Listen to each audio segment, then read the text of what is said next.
حضور کی حدیث ہے، حدیث قدسی ہے، اللہ فرماتے ہیں جو میرے اولیاء کو تکلیف پہنچائے اس نے میرے ساتھ جنگ کا اعلان کیا۔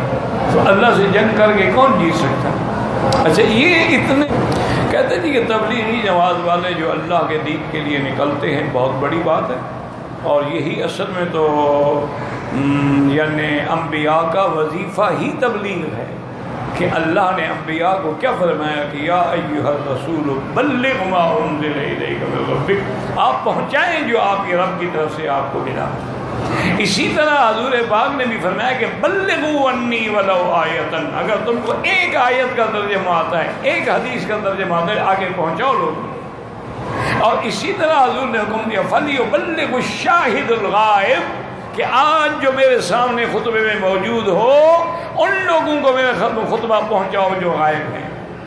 اور اسی طرح اللہ نے قرآن میں حکم دیا کہ کنتم خیر امت، تم اچھی امت کیوں ہو، تأمرون بالمعروف وتنہون عن المنکر، لوگوں کو بھلائی کا حکم دیتے ہو اور برائی سے روکتے ہو۔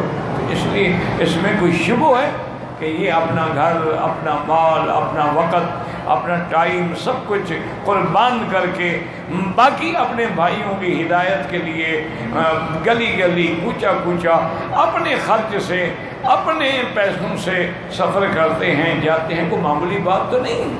تو اس لیے بہرحال میری ایک بات یاد رکھیں کہ اگر تم کو ان پر اعتراض ہے تو چند دن ساتھ چل کے دیکھ لو، جو غلطی ہو ان کو بتاؤ، اور نہیں ہے تو پھر ٹھیک ہے، یا اگر تمہارا دل نہیں مانتا تو کم سے کم صحیح اللہ والوں کی برائی نہ کیا کرو، کیونکہ جب کسی اللہ والے کی یا صحیح جماعت کی برائی کی جاتی ہے تو من آذی ولی فقد آذنتہ بالحرب، حضور کی حدیث ہے، حدیث قدسی ہے، اللہ فرماتے ہیں جو میرے اولیاء کو تکلیف پہنچائے اس نے میرے ساتھ جنگ کا اعلان کیا۔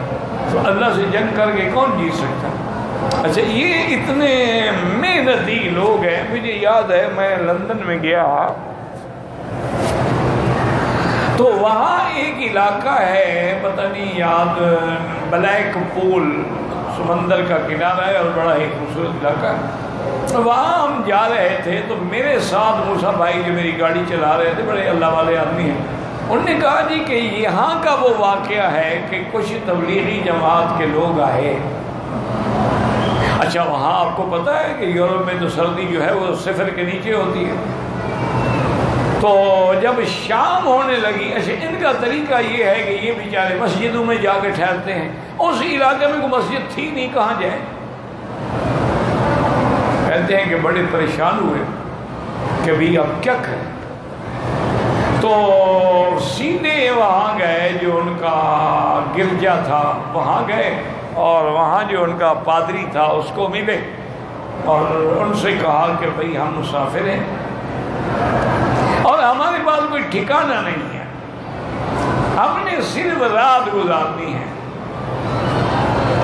اگر تم اجازت دے دو تو ہم رات گزار دیں۔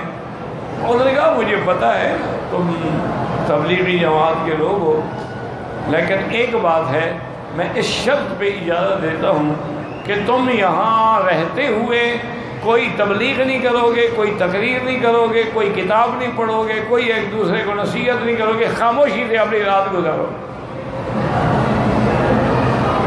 اس نے بہرحال جگہ دے دی۔ اب تہجد میں امیر نے کہا کہ بھی وضو شروع کرو، نماز پڑھیں، باقی تو نہ کتاب پڑھنی ہے، ہم نے وعدہ کیا ہے اس سے۔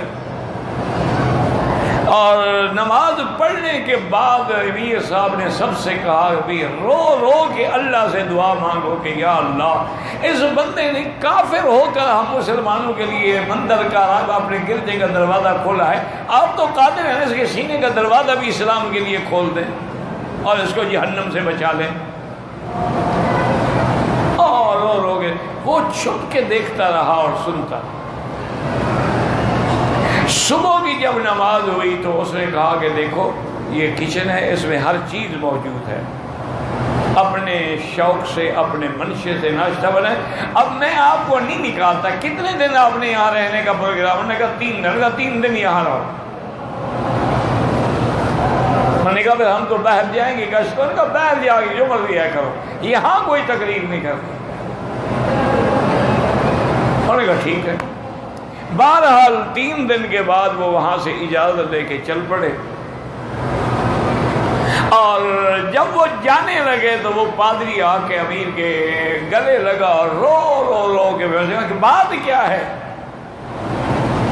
اس نے کہا مجھے خواب میں حضور پاک کی زیارت ہوئی ہے، اور حضور پاک نے فرمایا ہے کہ میرے دین کے بندوں کو دیکھنے کے بعد بھی تمہیں دین سمجھ نہیں آیا، مجھے کلمہ پڑھا لو، میں مسلمان ہوں۔ وہ مسلمان ہو گیا۔ جو ہے مرکزی اسلام ہے، اس نے اتنا محنت کی ہے کہ سارا علاقہ مسلمان کر دیا۔ ان کی بڑے خدمات ہیں، وہ ہم نے کبھی وقت نہیں لگایا، لیکن جہاں جہاں بھی گئے ہم نے دیکھا ہے، سنا ہے کہ تقریباً اس وقت دنیا اسلامی ملکوں کے 60 ملکوں میں یہ بیچارے پہنچے ہیں، اور جہاں پہنچے ہیں اللہ کا شکر ہے کہ وہاں انہوں نے دین کا کام کیا ہے۔ میں تو اپنے مولوی صاحبان سے کہتا رہتا ہوں، میں نے کہا یار زمین تو یہ بیچارے ہمیں بنا کے دے جاتے ہیں، باقی آگے ہل شل چلا کے درخت ہمان لگاتے ہیں، اصل زمین تو ہمارے یہ بنا کے چھوڑ جاتے ہیں۔ اگر زمین ہی نہ ہو تو ہم پھل کہاں لگائیں گے یا درخت کہاں لگائیں گے؟ تو اس لیے اگر کسی کا دل نہ مانتا ہو کوئی بات نہیں، نہ مانے، لیکن کسی کو برا نہ لگے، چونکہ ان کے بڑے خدمات ہیں۔ اور تم نے تو شاید کبھی اپنے ہمسائے کو بھی کلمہ نہیں پڑھایا ہوگا، انہوں نے لاکھوں لوگوں کو مسلمان کیا، لاکھوں لوگ اسلام لائے۔ باقی غلطیاں کس میں نہیں ہوتی بھائی، غلطیاں تو ہوتی ہیں، انسان ہیں۔ اچھا پھر ان میں کوئی سارے عالم تو ہے نہیں، ان کو تو جو مل جائے ساتھ لگا لیتے ہیں۔ اس میں دکاندار بھی ہوتا ہے، کرایہ دار بھی ہوتا ہے، اس میں وکیل بھی ہوتا ہے، اس میں ماسٹر بھی ہوتا ہے، کوئی پڑھا لکھا بھی ہوتا ہے، کوئی جاہل بھی ہوتا ہے۔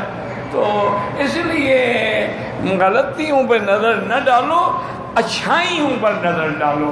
باغ میں جاؤ تو کانٹے نہ گنتے رہو، گلاب کے پھول پہ نظر ڈالو، باقی گلاب کھلتے کانٹوں کے اندر ہے۔